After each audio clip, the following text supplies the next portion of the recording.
नमस्कार, मैं हूं सुप्रिया सिंह। आप देख रहे हैं द भारत खबर। दिल्ली सरकार की नई आबकारी नीति यानी दिल्ली एक्साइज पॉलिसी लागू होने से शराब से जुड़े कारोबार में बड़ा बदलाव आने की उम्मीद है। ऐसे में क्या दिल्ली में मौजूदा वक्त में शराब की दुकानें बंद हो जाएंगी? ये सवाल सभी के जहन में है। इसके अलावा नई दुकानें कैसी होंगी और कहां खोली जाएंगी, इसको लेकर भी नई नीति में स्पष्ट विवरण दिया गया है।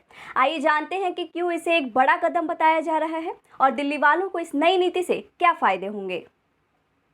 नई पॉलिसी में शराब की सरकारी दुकानें बंद करने से लेकर शराब पीने की मिनिमम एज यानी न्यूनतम उम्र 21 साल करने जैसे कई फैसले शामिल हैं।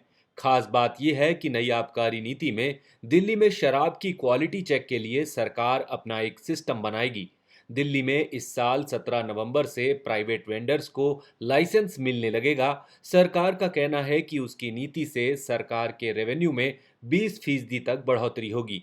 नई नीति में वार्ड के अनुसार शराब की दुकानों का इक्वल डिस्ट्रीब्यूशन यानी समान वितरण होगा। मौजूदा वक्त में राजधानी दिल्ली में शराब की दुकानों का असमान वितरण है।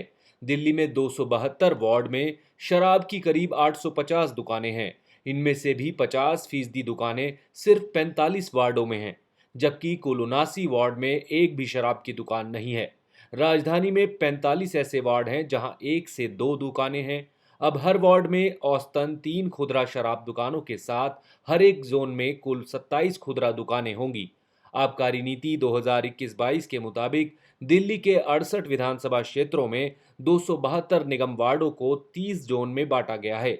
एनडीएमसी और दिल्ली छावनी में 29 दुकान होंगी, जबकि इंदिरा गांधी इंटरनेशनल एयरपोर्ट पर शराब की 10 रिटेल शॉप होंगी। नई आबकारी नीति के तहत दिल्ली के 32 जोन में 20 रिटेल जोन की नीलामी पहले ही हो चुकी है। बाकी 12 जोन के लिए फाइनेंशियल बिड्स अगले सप्ताह खुलने की उम्मीद है। पिछले महीने सरकार ने 20 क्षेत्रीय खुदरा क्षेत्रों के आवंटन के लिए आयोजित ड्रॉ के शुरुआती दौर से 5,300 करोड़ रुपए जुटाए थे।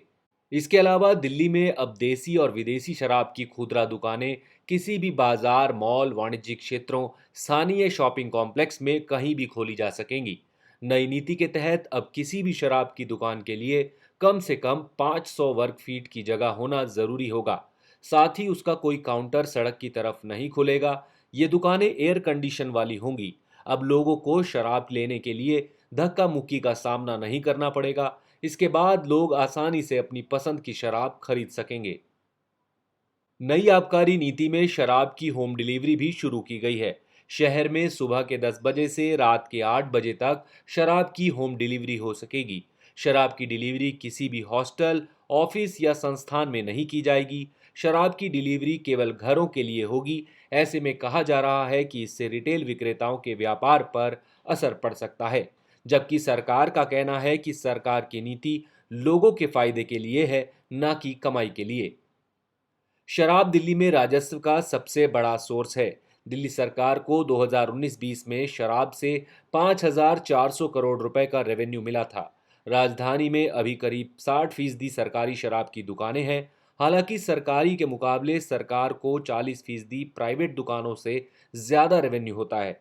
ऐसे में अगर सभी दुकानें प्राइवेट होती हैं तो सरकार को पहले से ज्यादा टैक्स मिल सकता है, जो सरकारी दुकानों के लाभ से अधिक भी हो सकता है। नई आबकारी नीति को लेकर दिल्ली के उप मुख्यमंत्री मनीष सिसोदिया का कहना है कि इससे दिल्ली में शराब माफिया पर शिकंजा कसेगा।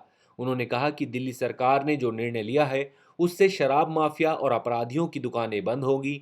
नीति की घोषणा के बाद सिसोदिया ने कहा था कि ये माफिया और इनके राजनीतिक संरक्षक अभी कुछ दिन बौखलाए घूमेंगे। उन्होंने कहा था कि ये अपनी दुकान बचाने के लिए छटपटाएंगे भी, लेकिन अब इनकी माफियागिरी दिल्ली में नहीं चलेगी। दिल्ली सरकार का कहना है कि नई आबकारी नीति 2021-22 भ्रष्टाचार को कम करने में सहायक होने के साथ साथ इसे शराब के कारोबार में पारदर्शिता और उचित प्रतिस्पर्धा को बढ़ाएगा। वहीं आबकारी नीति का विरोध करने वालों का कहना है कि इससे शराब की बिक्री में एकाधिकार हो जाएगा। सरकार ने अपनी नीति का बचाव करते हुए कहा कि इसको लेकर जो आशंकाएं हैं वो दुखद है।